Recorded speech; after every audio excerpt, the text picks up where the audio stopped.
Et les amis, j'ai une nouvelle à vous annoncer. Est-ce que vous savez la nouvelle? Il y en a qui disent que... Non, c'est pas possible. Il y en a qui disent qu'il est ressuscité. Il y en a qui disent que la mort n'a pas pu le retenir. Il y en a qui disent... Hey, les amis, c'est un truc de fou quand même. Parce que quelqu'un ressuscite, à la rigueur, on a vu ça dans la loi et les prophètes, mais qu'il se ressuscite lui-même, j'ai jamais vu. J'ai jamais vu. C'est jamais vu. Alors maintenant, on va être réel. Tout le monde n'est pas convaincu. Tout le monde n'est pas convaincu. Parce que dès le début, quand le récit de la résurrection de Jésus est venu, écoute à toi qui es devant ton écran, il y a eu des doutes. Parce que les chefs des prêtres, ils vont donner de l'argent, ils vont donner une consigne. On voit ça dans Matthieu 28. Vous raconterez que ces disciples sont venus pendant la nuit et qu'ils ont volé le cadavre pendant que vous dormiez. Et cette version des faits s'est propagée jusqu'à aujourd'hui. Donc la résurrection, c'est un des éléments les plus clivants, une des nouvelles les plus challengées.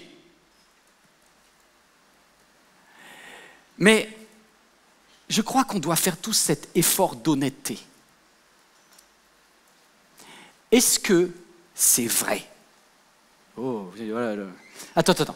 Et si notre foi, qui est basée sur la résurrection, parce que ça veut dire que Jésus est plus fort que la mort, si notre foi, qui est basée sur la résurrection, était basée en fait sur un mensonge.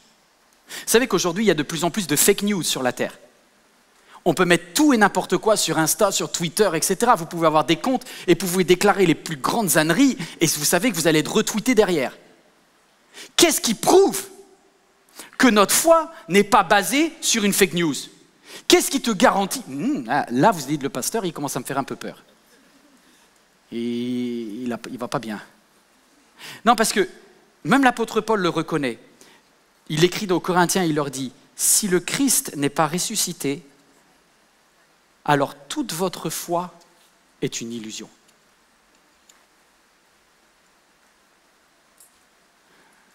Comme je le dis souvent, Dieu a lavé vos péchés, il n'a pas lavé votre cerveau. Vous avez le droit de réfléchir.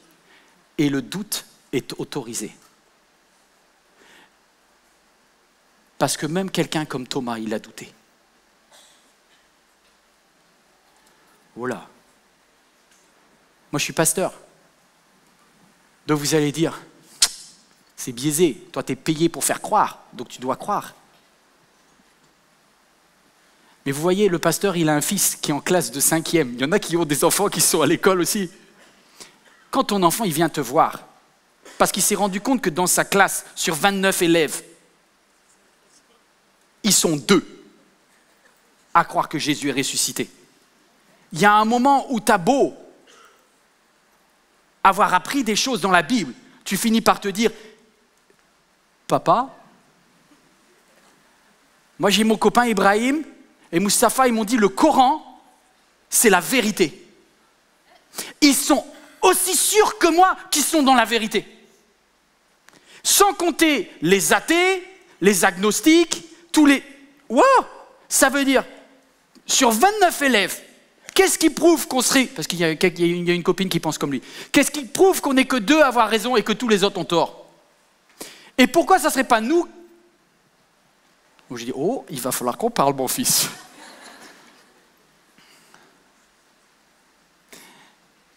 J'ai une question pour toi qui es devant ton écran et vous qui êtes en salle. Qui peut honnêtement, en levant la main, dire « Je n'ai jamais douté ». Lève la main. Que ceux qui n'ont jamais douté lèvent la main. Ceux qui disent « Non, moi j'ai jamais douté ». Merci d'être au premier rang. Le premier rang est solide. Après, ça part en vrille. Je ne sais pas pour vous qui êtes devant votre écran. Mais allez, il y a presque 1 personne sur 10 qui n'a jamais douté. Ça veut dire que 90% d'entre vous, il y a un jour où vous vous êtes dit, et si jamais, c'est parce que je suis né dans une famille qui croit. Parce que si j'étais né dans une famille musulmane, ou si j'étais né dans une famille témoin de Jéhovah, ou si j'étais né dans une famille mormone, ou si j'étais né chez les hindous, chez les bouddhistes, est-ce que je serais chrétien aujourd'hui? Est-ce que je croirais que Christ est mort et qu'il est ressuscité?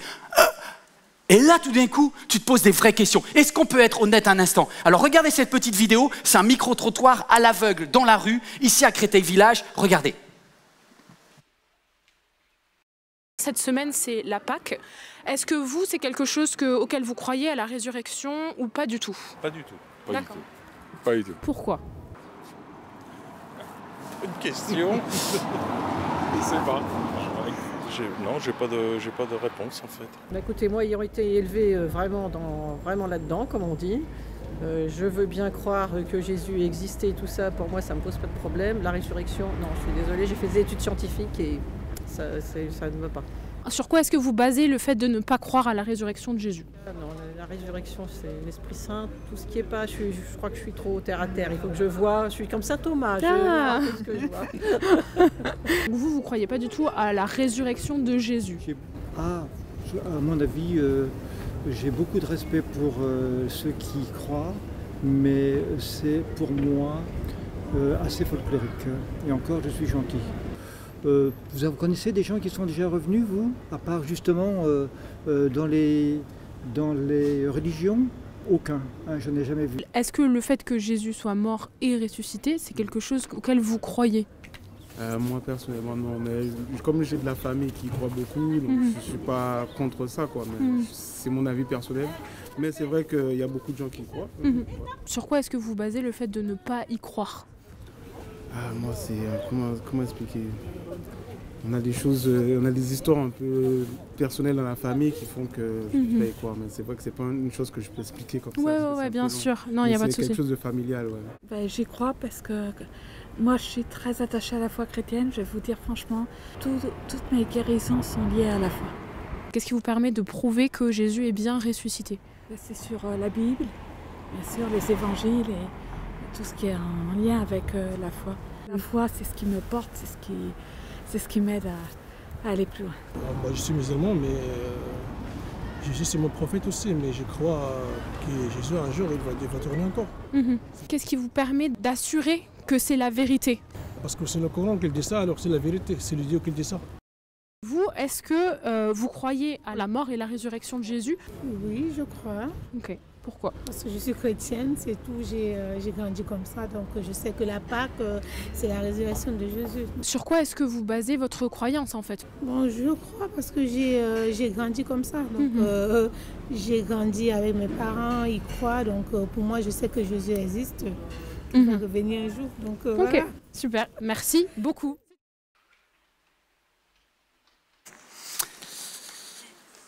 Et vous? Et toi là? Alors, déjà, Grantin, toute vérité est polémique. Toute vérité est polémique. Ce qu'on va faire là, dans un premier temps, on va voir ce que les textes disent, et après, j'aimerais voir ce que les chrétiens disent. Première chose, on va lire le texte dans Matthieu, chapitre 27, on lit ensemble. Ça commence avec la mort de Jésus au calvaire sur la croix de Golgotha. Il va rendre son dernier souffle. À ce moment-là, Jésus poussa à nouveau un grand cri et il rendit l'esprit. Et voici qu'au même instant, le rideau du temple se déchira en deux de haut en bas. La terre trembla et les rochers se mirent à se fondir. En voyant le tremblement de terre, tout ce qui se passait, l'officier romain et les soldats qui gardaient Jésus furent saisis d'épouvante et ils dirent « Cet homme était vraiment le Fils de Dieu ». Le soir venu, un homme riche appelé Joseph d'Arimathée prit le corps, roula le drap de lin pur et il le déposa dans le tombeau tout neuf qui s'était fait tailler pour lui-même dans le roc. Il roula un grand bloc de pierre devant l'entrée.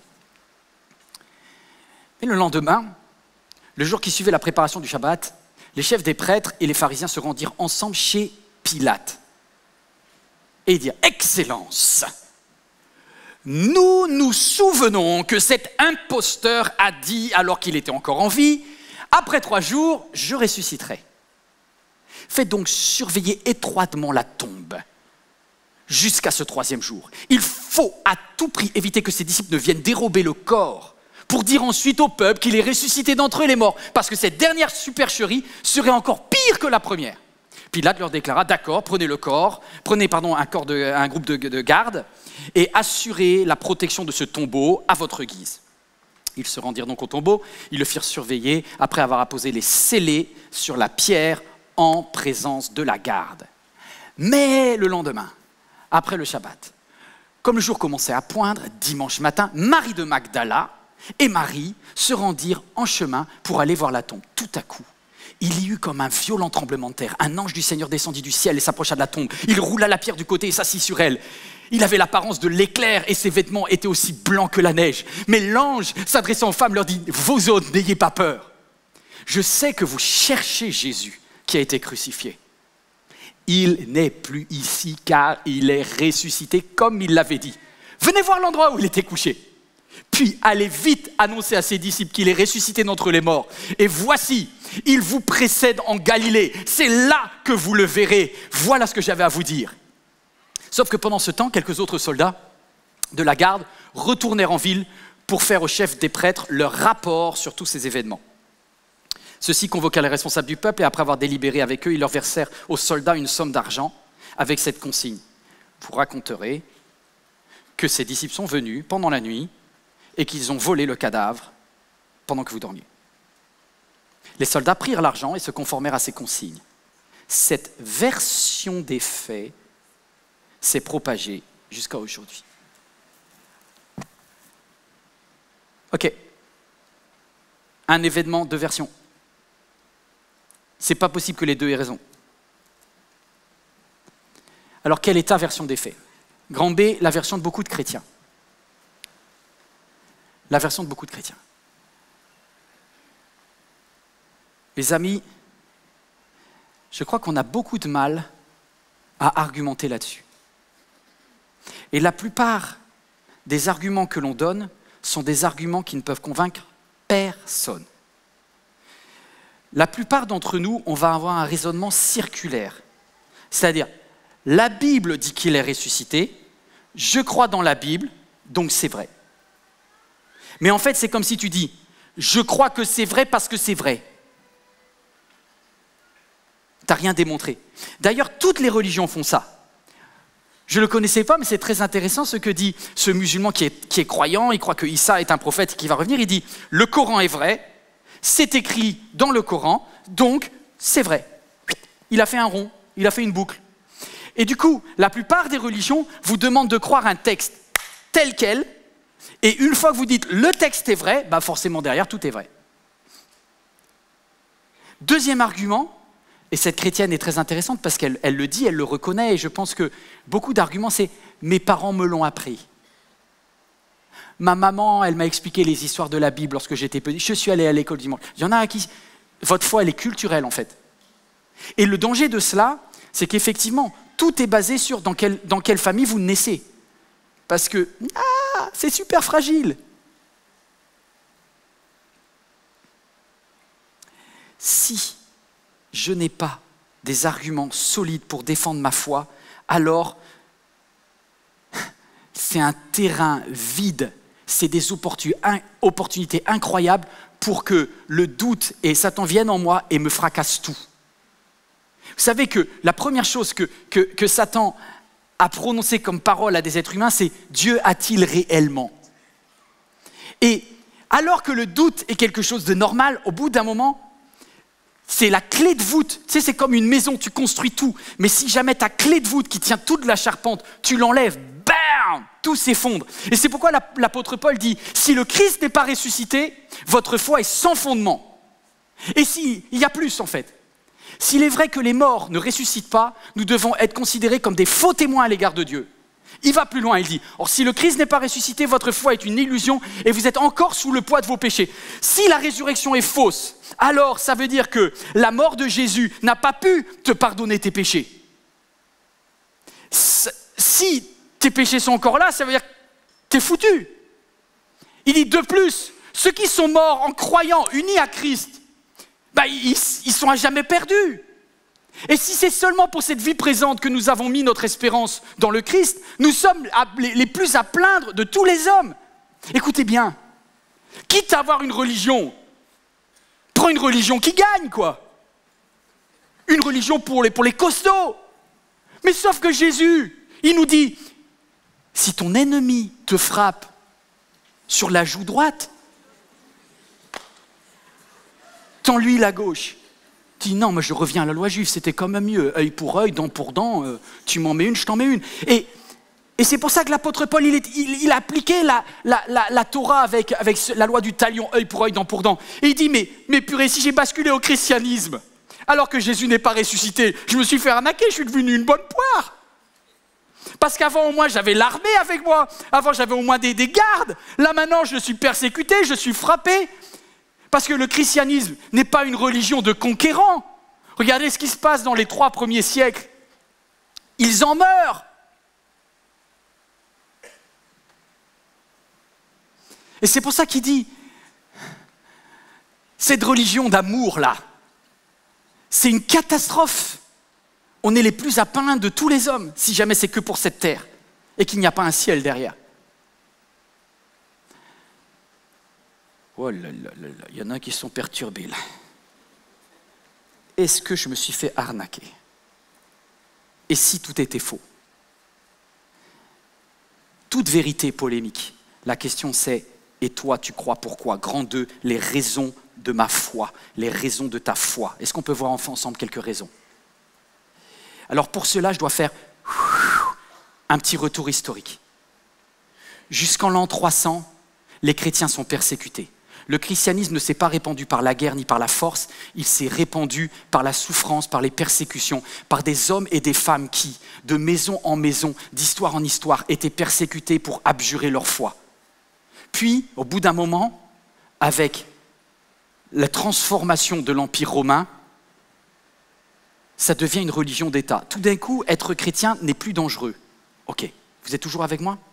Voire même, pendant presque plus de 1000 ans, c'est l'inverse. Ceux qui disent qu'ils ne croient pas, ils risquent gros.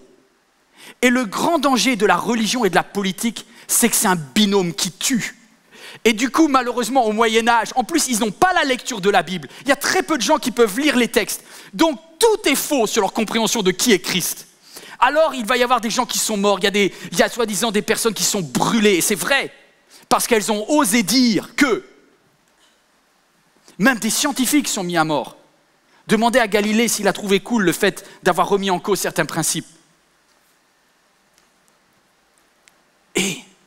Et puis vient l'imprimerie.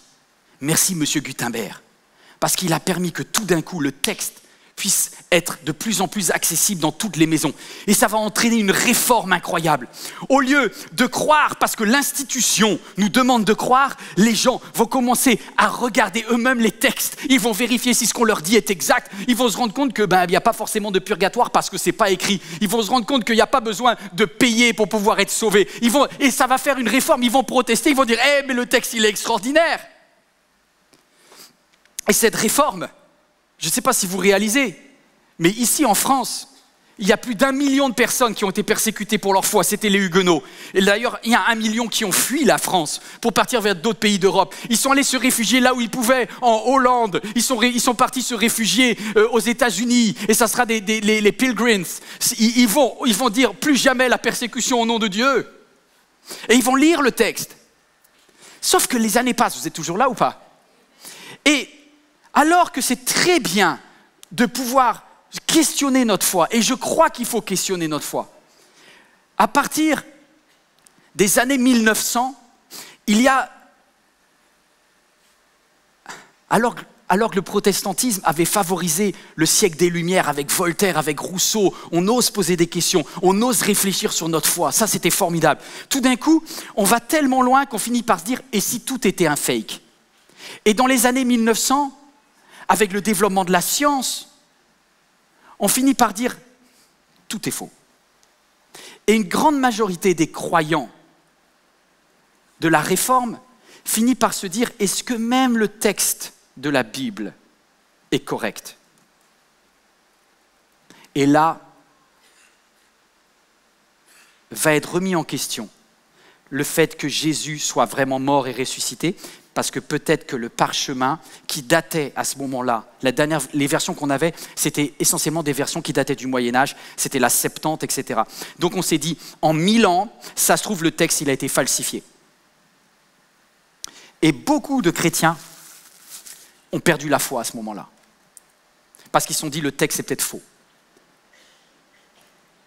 En 1947, des scientifiques découvrent dans les grottes qui s'affichent derrière moi, à Qumran, au bord de la mer Morte en Israël, que des rouleaux ont été cachés dans ces grottes qui contiennent des papyrus, des textes qui datent du 1er siècle avec une datation carbone 14.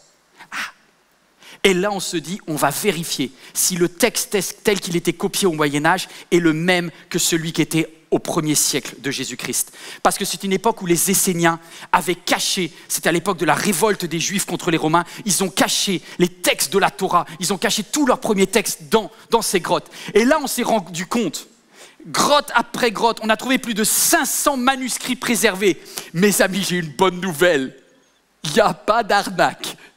C'est le texte d'Ésaïe dans Qumran est le même que... Hey, franchement, des fois les cathos, au moins merci pour vos moines, ils ont super bien copié les choses. Ils ont été... Franchement, on avait un doute. Il y a des ermites, il y a des moines, ils ont jusqu'à la virgule près. Il y a des mini-coquilles de rien du tout qui ne changent rien sur le texte. Waouh! Ces personnes-là ont copié les paroles de Jésus de génération en génération. Et quand on peut redater, c'est nickel. Première chose, d'un point de vue scientifique, la Bible est correcte. Là, c'est important parce que sinon on oppose toujours la science et la foi. Pendant des années, oui, au début du XXe siècle, on pouvait se douter sur la véracité de la Bible. Maintenant, aujourd'hui, tout le monde dit, ok, on a retrouvé des parchemins d'Ésaïe, on a retrouvé les parchemins de Daniel, c'était exactement les mêmes versions qu'aujourd'hui, nickel. Mais seulement, on ne prouvera jamais Dieu qu'avec la science. Non. Il y a des preuves scientifiques, mais ça ne suffira jamais. Alors, je vais vous proposer 3 preuves que je voudrais que vous puissiez retenir. Ce n'est pas scientifique, je ne vais pas vous mentir, mais c'est solide. Et c'est vérifiable. Grand 1, les prédictions sont vérifiables. Jésus, lorsqu'il était sur terre, il a fait ce qu'on appelle des prophéties, c'est-à-dire qu'il a annoncé des choses à venir. Il a par exemple annoncé, lorsqu'il est rentré à Jérusalem, il s'est mis à pleurer devant le magnifique temple d'Hérode le Grand, et il s'est mis à pleurer alors que tout le monde est en train de célébrer. Et ses disciples vont lui demander, Jésus, pourquoi tu pleures? Et il dit, voyez, il n'y a pas pierre sur pierre de ce temple qui va rester debout. Ils vont tout fracasser. Il dit, mais Jésus, tu n'y penses pas, c'est impossible. Les Romains sont là, il ne va pas y avoir un nouvel empire, on ne risque rien. Et il dit, je vous assure, cette génération ne passera pas sans que cela n'existe. On est vers l'an 30 ou vers l'an 35. En l'an 70, le général romain Titus décide d'écraser, de mater, de retourner Jérusalem. Il va prendre toutes les pierres du temple et il va les mettre par terre. Aujourd'hui, Jérusalem est 7 mètres au-dessus de ce qu'elle était, tellement ils ont tout explosé. C'est-à-dire que Jésus dit une chose, alors vous allez me dire, c'est un coup de bol, ça peut arriver. Bon, il y a eu des destructions, ok. Ben alors Jésus, il est allé plus loin dans ses prophéties, dans sa capacité à annoncer l'avenir. Il a dit, alors qu'il était sur la terre, je peux vous dire, vous avez intérêt d'être sûr de vous pour faire ce genre de truc. Hein. Il l'a dit, le 3e jour, je ressusciterai. Ça a été suffisamment public pour que même ses ennemis soient au courant, vous avez compris l'idée. C'est pour ça que les chefs religieux de l'époque, qui voulaient surtout pas que ça arrive, ont dit, comme celui-là c'est un charlatan, c'est un imposteur, on va mettre des gardes devant son tombeau. On ne va pas se faire arnaquer là. On va garder le tombeau. On va sceller. Ils ont même eu l'autorisation des Romains de sceller la pierre. Sauf que ce que Jésus dit, il l'accomplit. Et en fait, tu n'as pas compris, c'est que je n'ai pas toujours confiance dans la parole des êtres humains.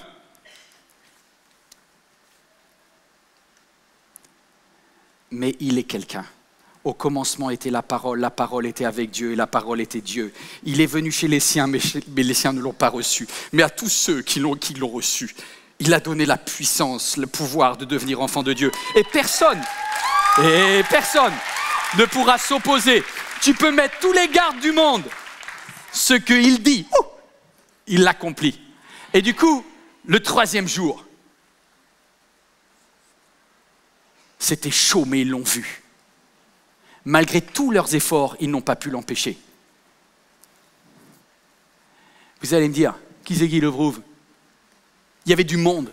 Deuxième argument. En plus des prophéties, en plus des prédictions, il y avait des témoins. Vous savez qu'aujourd'hui, même quand il y a des discussions dans un procès, il faut des témoins.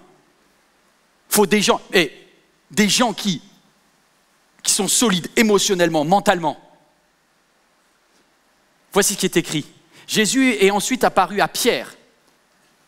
D'abord, on n'a pas compté les femmes, parce qu'à l'époque, c'était des machos, ils ne comptaient pas les femmes, mais en fait, c'est les femmes qui ont vu ça en premier. Ils se disaient, ouais, les femmes elles racontent des histoires, vous savez, l'humanité, c'était épouvantable. Les hommes, ouais, tant que c'est les nanas, on ne croit pas. D'accord.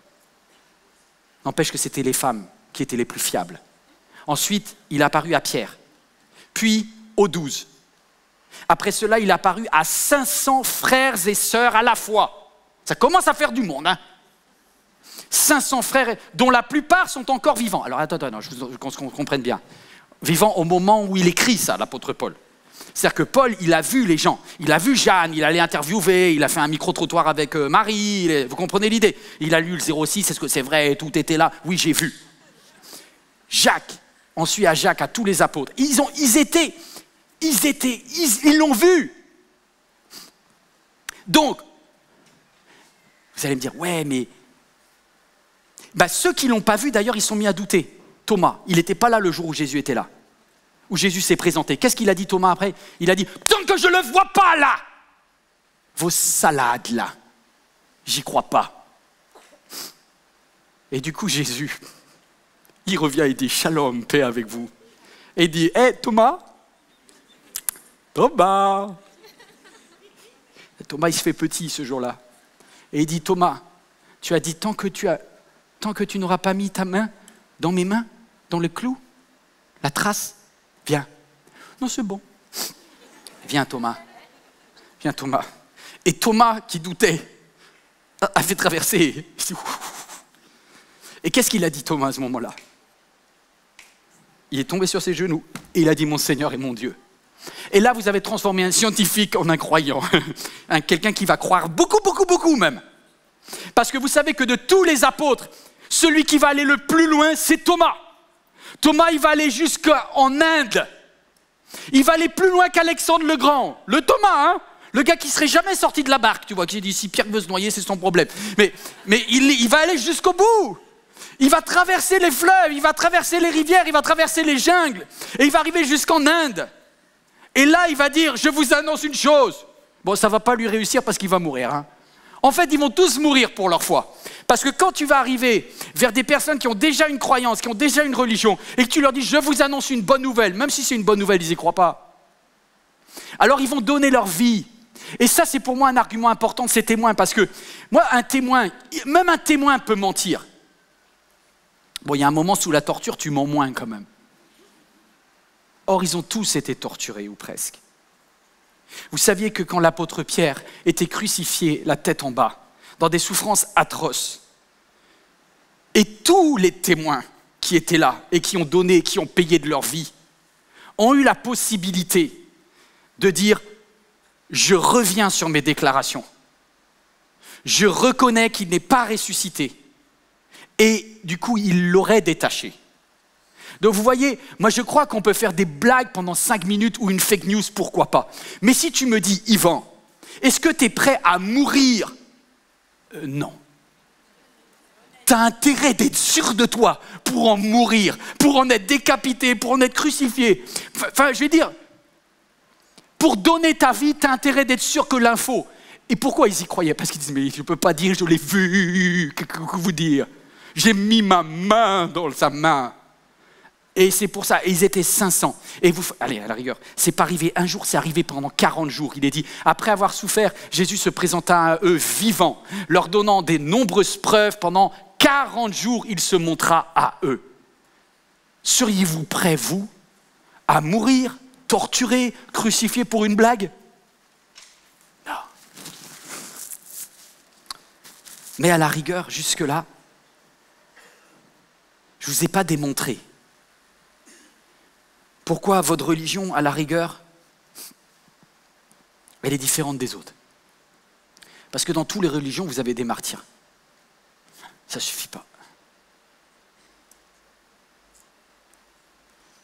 J'ai une bonne nouvelle à vous donner. Jésus, il a fait un truc de dingue.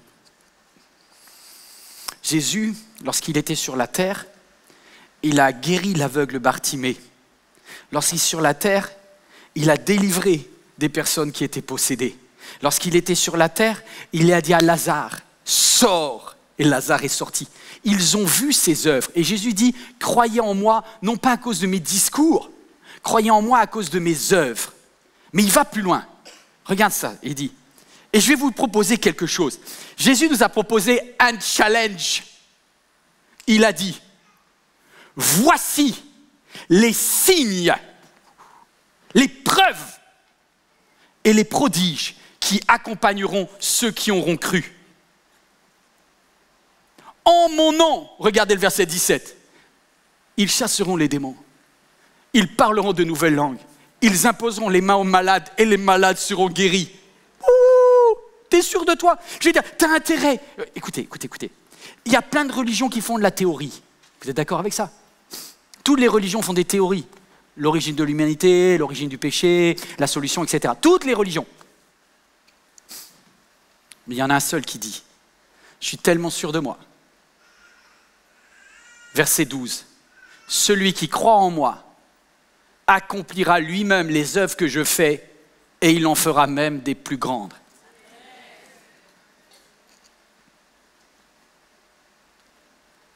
Là, tout d'un coup, c'est pas parce que je suis né dans une famille chrétienne. Là, tout d'un coup, c'est pas parce que j'ai pris comme acquis que la Bible est la parole de Dieu. Là, tout d'un coup, c'est pas parce que je crois que l'archéologie confirme la véracité de la Bible. Là, tout d'un coup, c'est pas parce que je crois que les prophéties de Jésus sont vraies. Là, tout d'un coup, c'est pas je crois seulement que les témoins étaient là, avaient raison. Là, tout d'un coup, ça devient mon histoire. Attends, vous comprenez pas. Moi, lorsque j'avais 5 ans et que je voyais ma mémé prier, quand mémé Françoise priait et elle disait « Yvan, je crois que Dieu peut te guérir », je dis « Tant mieux mémé, c'est ta foi ». Mais lorsque moi qui avais un sauna géant et qui me faisait souffrir atrocement au niveau du dos, j'ai commencé à être guéri moi-même. La foi de mémé a été transfusée là. Et je me commencé à me dire « Mais punaise, la mamie là, elle dit et la chose arrive ». Mais tu sais pas quoi? Même toi, tu pourras dire c'est psychologique. Et puis des fois, honnêtement, dans les chrétiens, là, on est champion des guérisons à 2 balles, faut être vrai. J'avais un peu mal au cou, j'avais mal au dos, ça va mieux. Ça ne prouve pas. Je veux dire, on a tous un jour, même un rhumatisme, ça passe. Maintenant, il y a des choses qui sont inexplicables. J'en ai pas vu beaucoup des miracles inexplicables. Mais Jésus a dit, vous verrez des choses hallucinantes. MLK1, on est au niveau 3 là maintenant. Mais au premier, dès le début, j'avais eu la bonne idée de faire la salle de l'auditorium en haut. Bon, c'était une petite salle, il y avait 150 places. Et il y avait un escalier de la mort avant. Un escalier bien pentu, un peu comme ici, là. Histoire que tu as envie, il faut vraiment avoir envie de monter pour aller en haut, tu vois. Et il y en a qui étaient là, j'ai des témoins visuels, là. Le jour où Léna est arrivée dans l'église la première fois, l'escalier, c'était un cauchemar. Parce que Léna, comme une personne handicapée, parce qu'elle était bloquée d'un côté, elle créait un bouchon. Et vous savez comment vous êtes vous, comment on est nous les chrétiens quand on est en retard? On est pressés. Et quand il y a une personne handicapée, mais tu ne vois pas qu'elle est handicapée et qu'elle ne monte pas vite, ça t'énerve. Et pour ne pas créer des émeutes dans l'escalier, je me mettais en bas dans le sas là. Et j'essayais, je l'ai fait plusieurs fois, sur une durée de 2 ans. Parce qu'il y en a qui vont dire, ouais, elle était malade, mais juste pendant un jour. Non, elle ne montait pas, les amis. On la portait, elle était là, mais ça prenait 10 minutes à monter un escalier de 25 marches.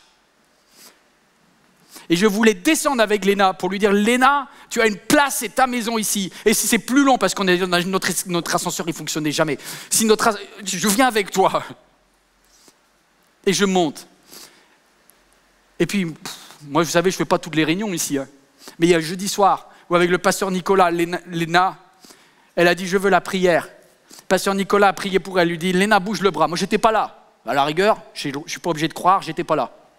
Par contre, là où j'étais là, c'est quand je suis arrivé rue de Gourcuff pour rencontrer Léna qui venait du parking d'Enfer Rochereau. Et tout d'un coup, je vois Léna. Enfin, elle a la forme de Léna, elle a la tête de Léna, mais elle ne marche pas comme Léna. Et là, je me dis, la dame, elle a une jumelle. Et la jumelle de Léna, c'était Léna. Et elle marche comme une gazelle. Et elle me dit, mais non, vous avez le droit de ne pas croire. Mais ce jour-là, avec sa main paralysée, elle m'a donné la main et elle m'a dit, regarde, pasteur. J'ai dit, t'es folle, toi. Elle me dit, mais tu crois pas? Mais je dis, mais si, mais j'ai un peu de mal, on va confirmer quand même tout ça. Je dis, va voir le docteur, va vérifier tout ça. Elle me dit, je vais témoigner. Elle a témoigné. Et c'était le culte de Pentecôte 2018. Et là, en travaillant avec Léna, elle me dit, mais pasteur, je suis en pleine forme. Je vais sauter de l'estrade à la fin. Je dis, fais pas ça. Tu sais, la guérison, elle est ok, mais on sait jamais. T'imagines, bam. Elle me dit, pasteur, tu doutes. Là, elle saute. Amen.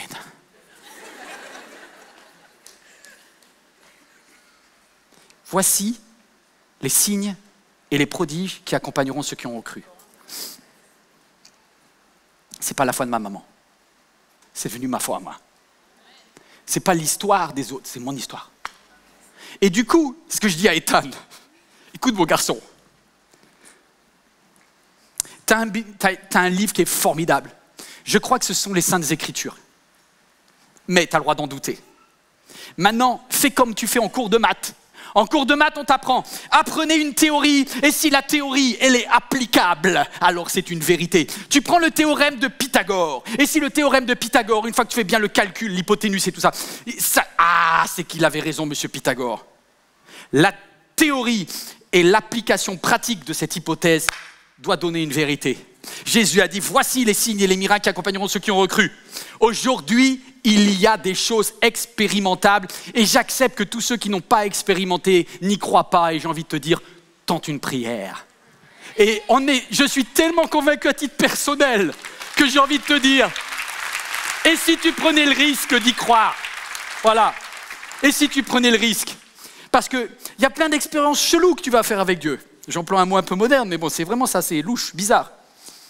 Le 4 août 1991, j'avais supplié Dieu de me faire ce qu'il a écrit dans le livre, c'est qu'il a dit « En mon nom, ils parleront de nouvelles langues ». Alors là, pour le coup, je vais en perdre certains, mais c'est pas grave.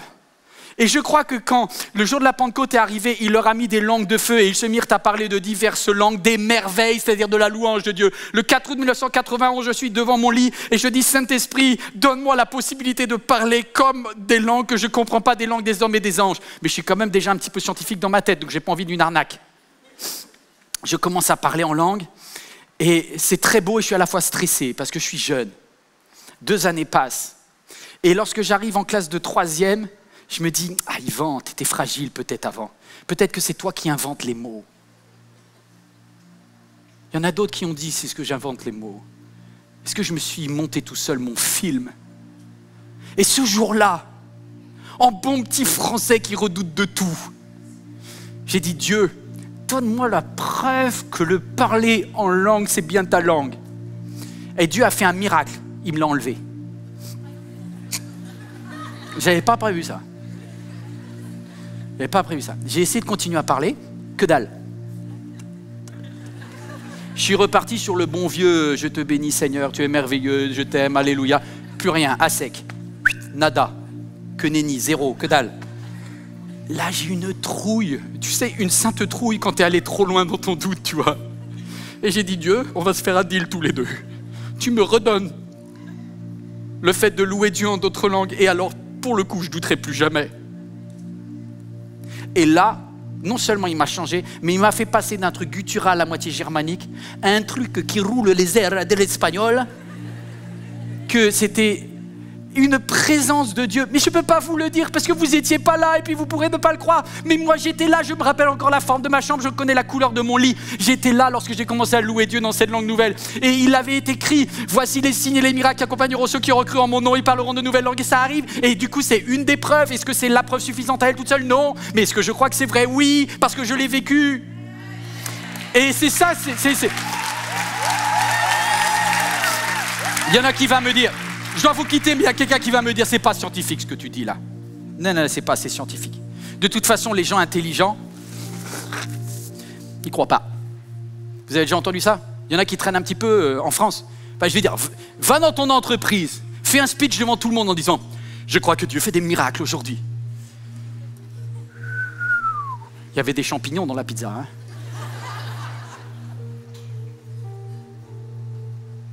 Aujourd'hui, et c'est normal, la France est le siècle, et a créé le siècle des Lumières. C'est les penseurs français qui ont mis le doute, et je suis heureux d'être français.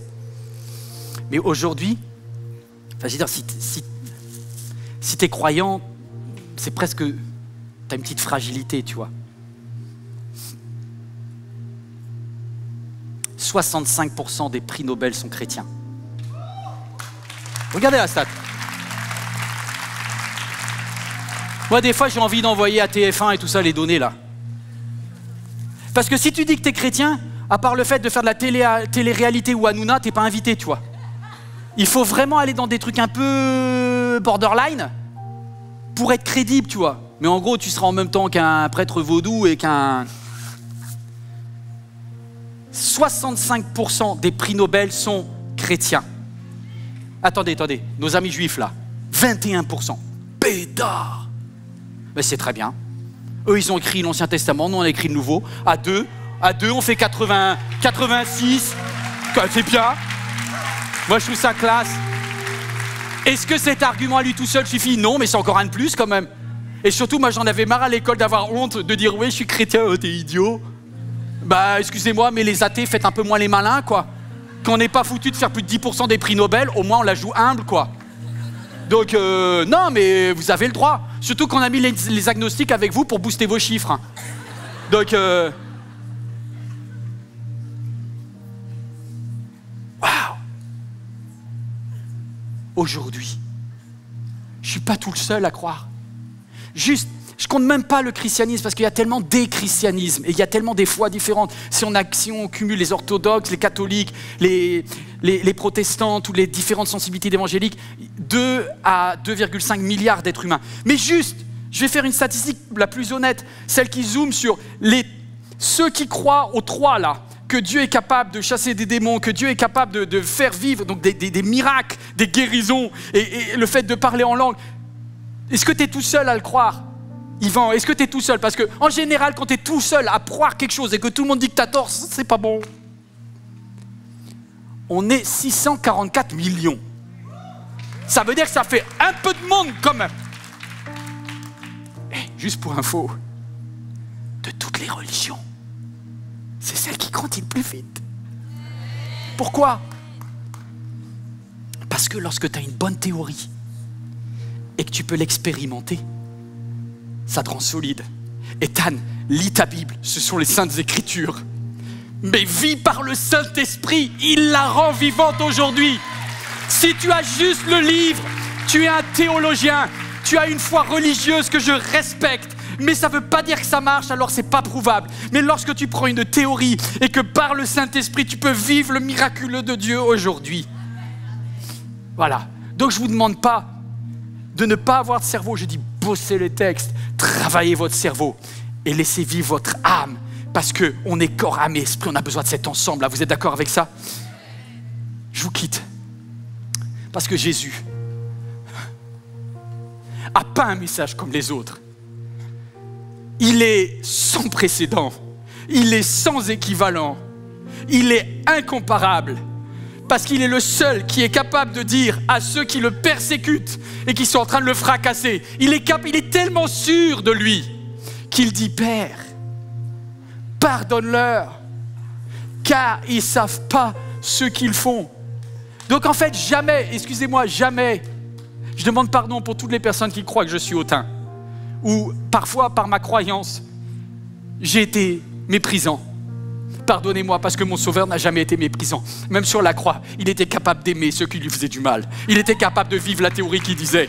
Et juste là, ça change tout. Voici ce que Jésus a dit. Vous avez appris, mais moi je vous dis. Waouh! et vous recevrez une puissance, celle du Saint-Esprit. Le même esprit qui ressuscita Christ. Alléluia. Dites ça à l'apôtre Paul, il en est mort, mais il a dit, les amis, le même esprit qui ressuscita Christ, il vit en nous. Et ce même esprit nous ressuscitera au dernier jour. Alléluia. Est-ce qu'il habite en toi? Tu vois, la Bible ne peut pas habiter en toi. La Bible, tu la lis avec ton cerveau. Mais le Saint-Esprit, il vient dans ton esprit. Et c'est ces deux, la théorie et la pratique, qui fait la vérité.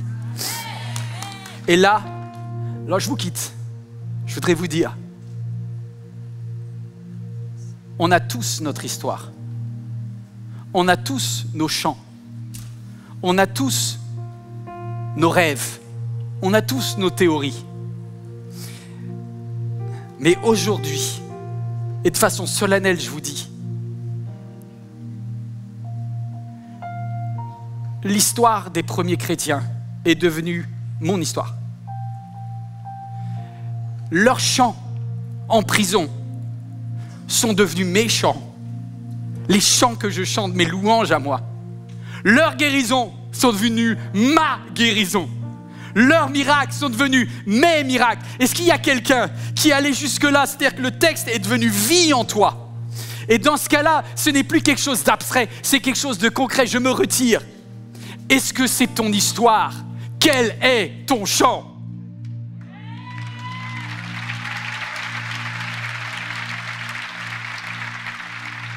C'est mon histoire, c'est là mon chant.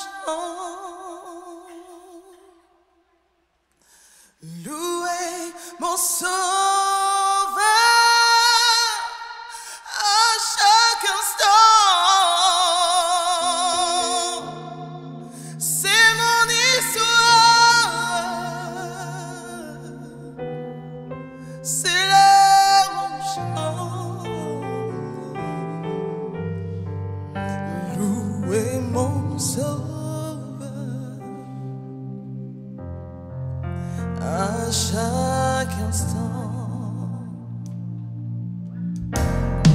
J'ai l'assurance de mon salut par la présence du Seigneur Jésus. Son sang m'a lavé, m'a racheté, et l'Esprit Saint m'a régénéré. C'est mon histoire, c'est là mon chant,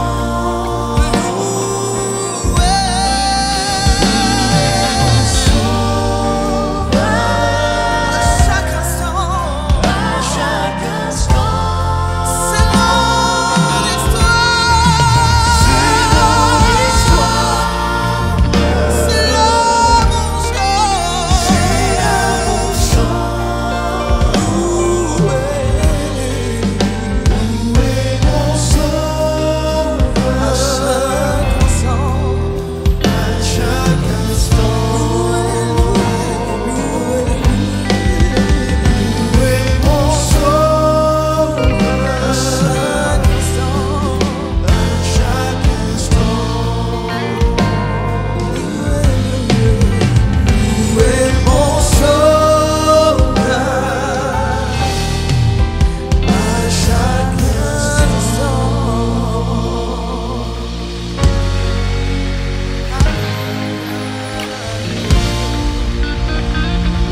Est-ce qu'on peut se lever ensemble?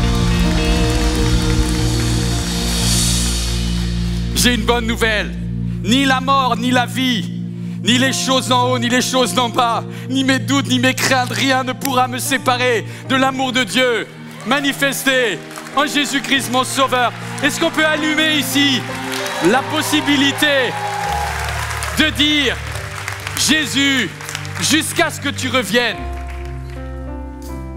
mon pacte avec toi, je prendrai le pain et je le casserai en souvenir de ton corps qui a été cassé à la croix.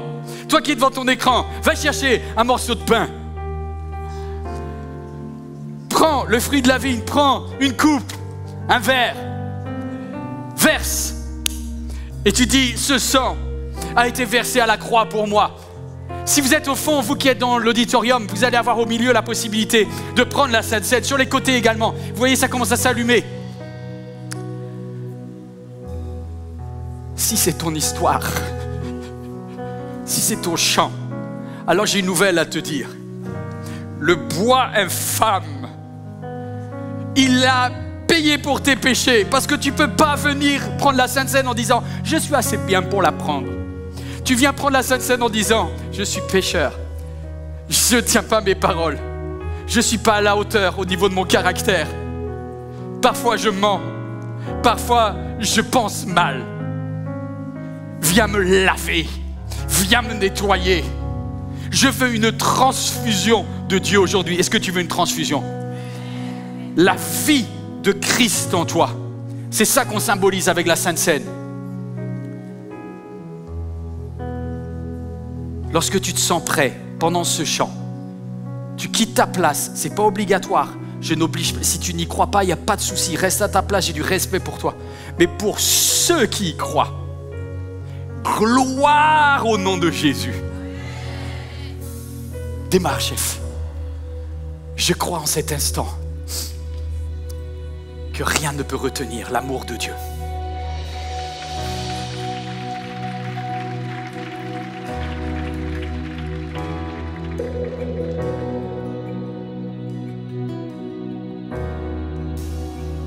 Quand je songe à l'infâme bois où Jésus fut meurtri pour moi, je vois ses mains, ses pieds percés, mon sauveur au bois attaché. Son corps lié, de l'âme trempée, dans le tombeau fut déposé.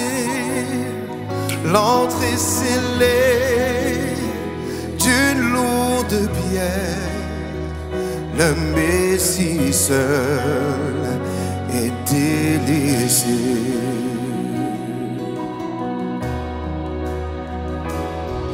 Au gloire au nom de notre Seigneur, gloire à son nom, à tout jamais. Nous chanterons sans fin ses louanges. Au gloire à toi, ô Dieu.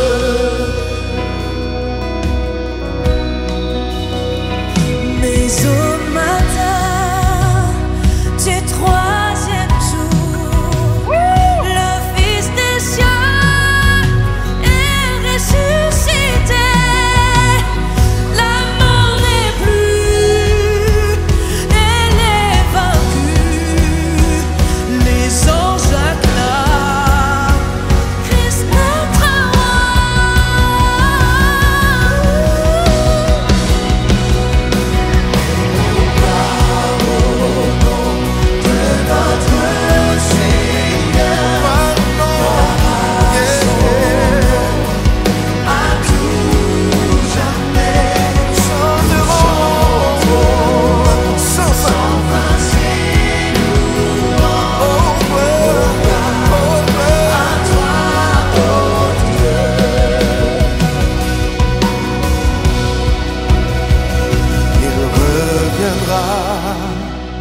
De blanc vêtu, percer la nuit, notre Jésus, et je serai parmi les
blanc vêtu. Chant, paix c'est la nuit, notre Jésus. Dis-le avec moi.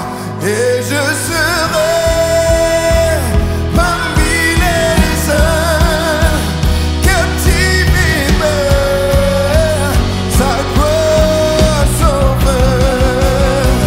Mon frère, joue de ton instrument. Oh.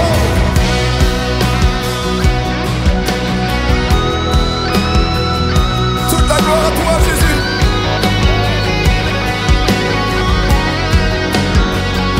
Personne n'aurait pu faire ce que tu as fait, Jésus.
Alléluia.